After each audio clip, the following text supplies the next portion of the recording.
Personally, I think a quality education is just when the student wakes up. You have school 5 days a week.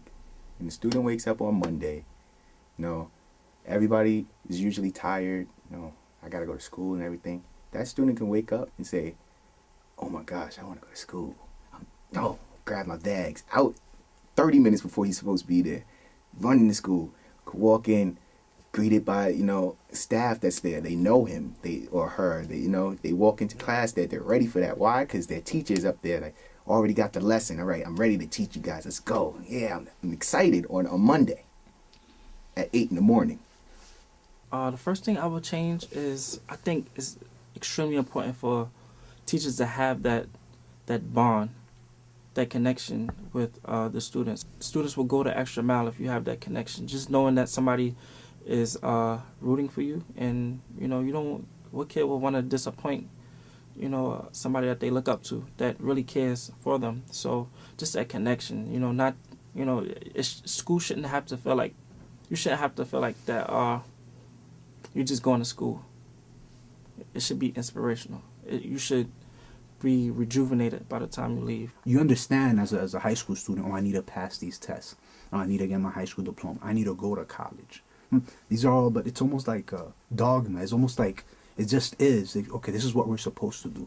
I think it's important to have that human, something is based just like a human connection, The reality is, like, when you're dealing with students, you're dealing with human beings. And when you're talking about teaching, you're talking about a relationship, teacher-student relationship.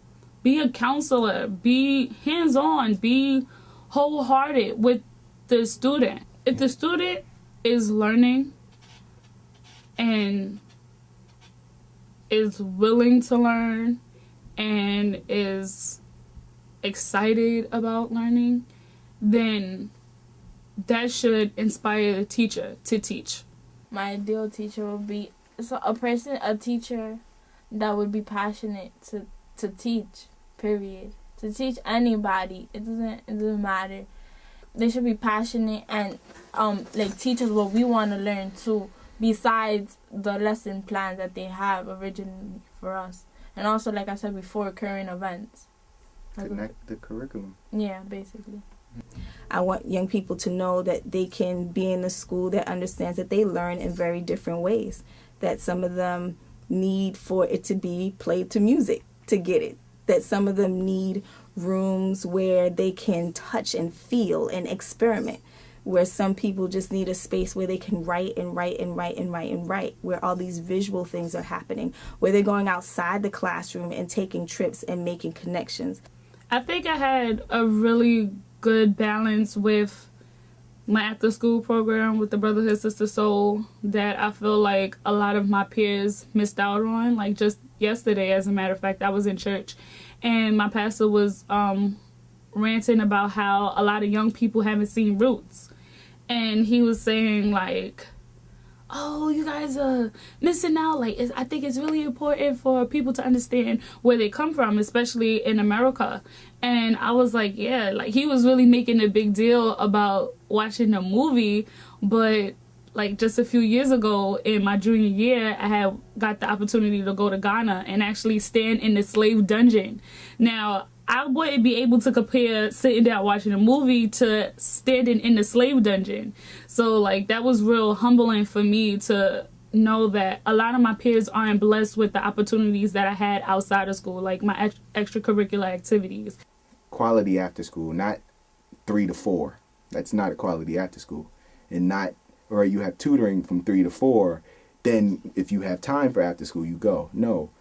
You can mix tutoring with your after school. Certain days you could do tutoring, other days you can have your after school, or in sports that, not just sports, different classes of course, but things that are offered at other specialty schools in public schools. Public schools are for the public who cannot make it to that specialty school. So why can't they have the exact same thing specialty school has? To walk in school and have all doors open.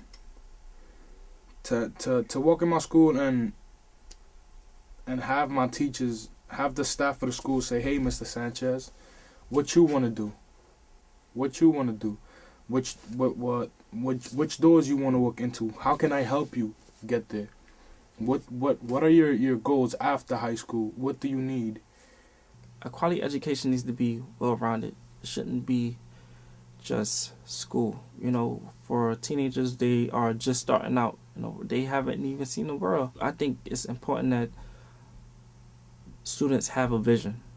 They see things full circle. You just can't just blindly put somebody in a room and expect them to know where they're going. The way it's set up, so you say, okay, it's on the students. So at the end of if a student wants to learn, they'll learn, because out of these 30 kids, there's always 5 that make it to do great things, right?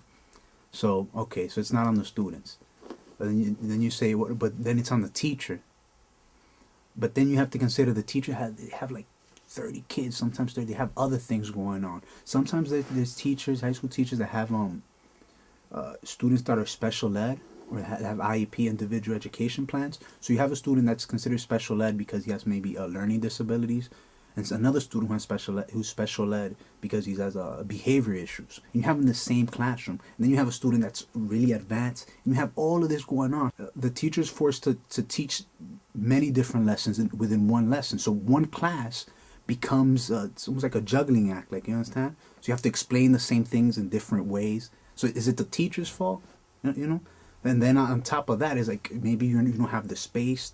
Kids, there's other issues going on. You have to prepare them for certain tests. Whose fault is it?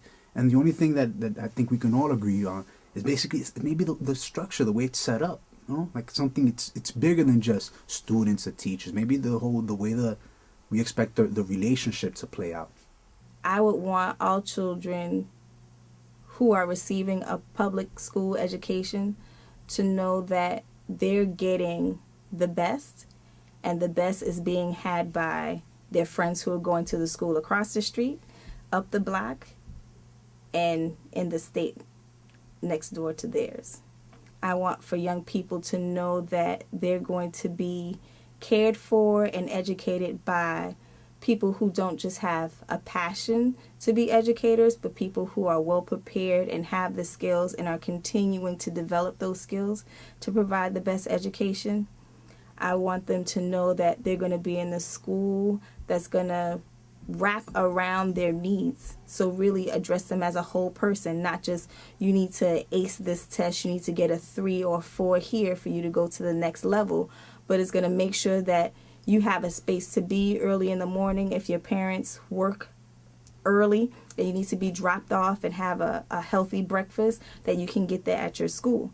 That if you need to get lunch, that you can get a healthy lunch at school.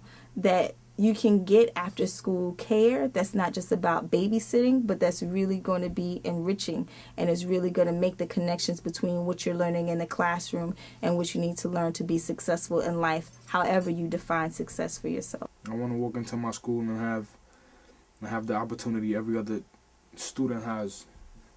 I want to walk into my school and I want to say this is fair. That's what a quality education is for me.